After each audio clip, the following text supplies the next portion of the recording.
Alright, hi everyone, how's it going? And welcome to another video. Now, today I want to do another movie review. I haven't done a whole lot of movie reviews this year.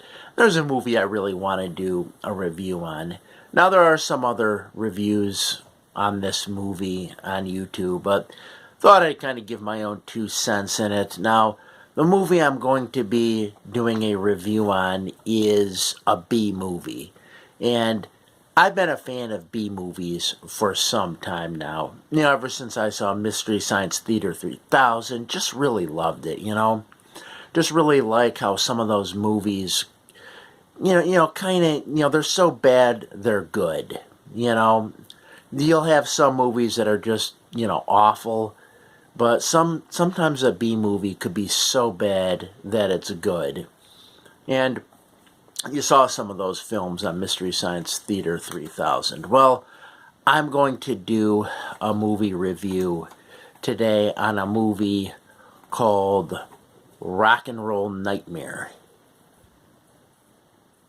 Now, Rock and Roll Nightmare, it is a B film, and it wasn't intentionally meant to be cheesy, and that's what makes it good, because when a movie is intentionally meant to be cheesy, I don't know, it kind of falls flat. Like those Sharknado films. I have not been that much of a big fan of those Sharknado films, and that's because they intentionally try to make those movies cheesy, and then, they become really popular, and it just loses all of, that kind of like B-movie charm that some of these movies have,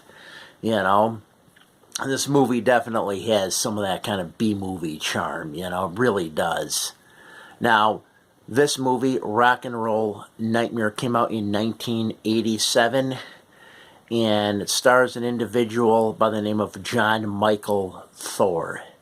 Now, just to tell you a little bit about John Michael Thor, he was a Canadian bodybuilder, won a number of Canadian bodybuilding contests.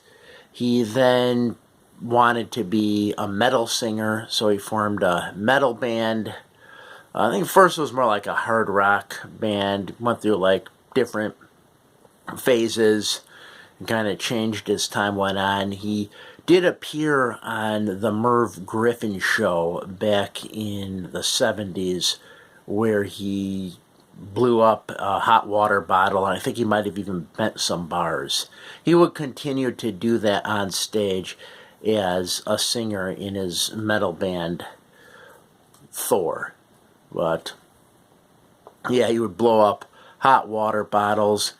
And, that's the kind of thing, you used to see that kind of stuff on TV all the time. That's the kind of thing they used to have on TV quite a lot, I could even remember that. People blowing up water bottles and just kind of like stuff like that on a number of different TV shows. But, yeah, anyways, like I said, he did get into music. He put out some albums. And, I myself, and you could tell from some of the past videos that I've done, I am a big metal fan. Hard rock, heavy metal, have been for many years. And I actually like, his music. I think it's pretty good. And I know there's a video he did. It's titled The Worst Music Video Ever Made. And then you watch it and you see, it's actually not the worst music video ever made. It's actually kind of has sort of a nostalgia and, that kind of charm all its own. You could see it. It's called Anger, I believe, if you want to check it out. Titled The Worst Music Video of All Time, but it's not. Actually has some good riffing in it. And even though there is a cheese factor to it, that's kind of what makes it great. But, yeah, I do want to talk about this movie. Anyways, Rock and Roll Nightmare. Now, this movie was actually developed as the result of a bet. One director, from what I understand, bet another director that he could not make a decent movie for $100,000. And he offered to even pitch in 50 grand if the guy would come up with the other 50 grand. Well, he ultimately ended up putting, the project together, and it was this movie, Rock and Roll Nightmare.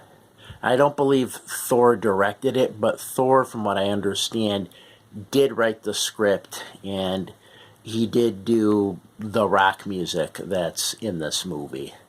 Now, this movie starts out, toward the beginning anyways, with this long driving scene. Everyone who reviews this movie mentions that, and I have to point that out because this driving scene in the van goes on for about 5 minutes. Just this, van scene. But then they, get to this house, and, Thor and, his band, I believe they're called the Tritons, are going to rehearse in this house near Toronto, Canada. And they're rehearsing, and then the band members, while they're rehearsing, start going missing, and something's killing them off. Well, you find out later, and with a movie like this, it's okay to give spoilers.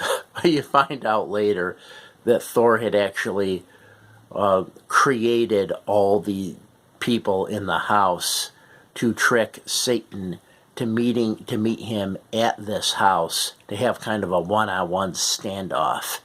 And then at the end of the film, there's this one-on-one standoff between Thor and the devil, essentially. And that's a great scene. That's just one of those scenes for the ages. If you like B movies, you would like the scene. There are points in this movie where it does kind of drag a bit, kind of drags on a little more than it needs to, I think. It could be a little slow moving, but then this final scene where Thor has this standoff with this Satan thing is great, because this Satan creature's like throwing these like plastic starfish things at Thor, and he's trying to get them off, and I mean, yeah, it's just, well, there is a lot of cheesiness to this film, but like I said, it has that charm to it, it's a cool movie, and I could tell just by watching this that the people who are a part of this film probably had a lot of fun making this movie. They actually shot this whole movie in 1 week. Took them a week to do it. And like I said, $100,000 to make. So, yeah, it was low budget as far as, films go. Yeah, some of the dialogue in this movie, really, kind of classic. I would say almost one for the ages. It's just one of those movies, you get together with a few friends, you watch it, and, it's an amusing film. But, yeah, I know there's one of Thor's band members, actually the drummer, and I have to point this out. The drummer of the band, the Tritons, has this, like, really phony-sounding Australian accent. I mean, it sounds like he took an Australian accent and a British accent that kind of like mashed them together. Sometimes he like reverts back to the British accent. It forgets about the Australian accent. So, yeah, it's just kind of funny. I mean, I don't know, maybe they had him watch, Mad Max and Crocodile Dundee to try to nail the accent. I don't know, but he didn't do that great a job. And he played the drummer in this film, and supposedly, this guy with the funny accent was said to actually be a good bass player, but yet he played the drummer in this movie. I don't know why they did that. You would think if he was a good bass player, they'd have him be the bassist in Thor's band. But, yeah, another thing I do have to mention about this film is the music, because the music is good. The music is definitely good. If you like 80s metal, you would definitely appreciate this music. And I am a fan of music, of that genre of metal. So I really like the music in this movie quite a bit. Yeah, there's definitely some good songs in it. From what I understand, all written by Thor. You know, he was putting out albums at this time. You know, he had some albums out. Early on, he kind of had more of, I don't know, almost call it like kind of a David Bowie kind of image. If you go back and watch some of his earliest videos from 1977, you'd see he kind of had this David Bowie kind of image, but then later on became more metal. And yeah, you know, some people point out, especially even when he started, that he actually kind of looks a bit more like He-Man than he does Thor. But I would say he kind of looks like a combination of He-Man, Thor, and David Lee Roth. You know, that's how I would kind of put it. Yeah, you know, he's still around today, actually, still making music. In fact, there was a Thor movie that came out a few years back that I saw called I Am Thor, and it gets into his whole career. It is a good film. You know, because there's been like a trend of putting out those kinds of rock movies. I know Anvil put one out, and then once Anvil put one out, other people had been putting out these rock movies that, you know, would talk about like a band. Then for whatever reason, the band didn't make it famous, but they almost did.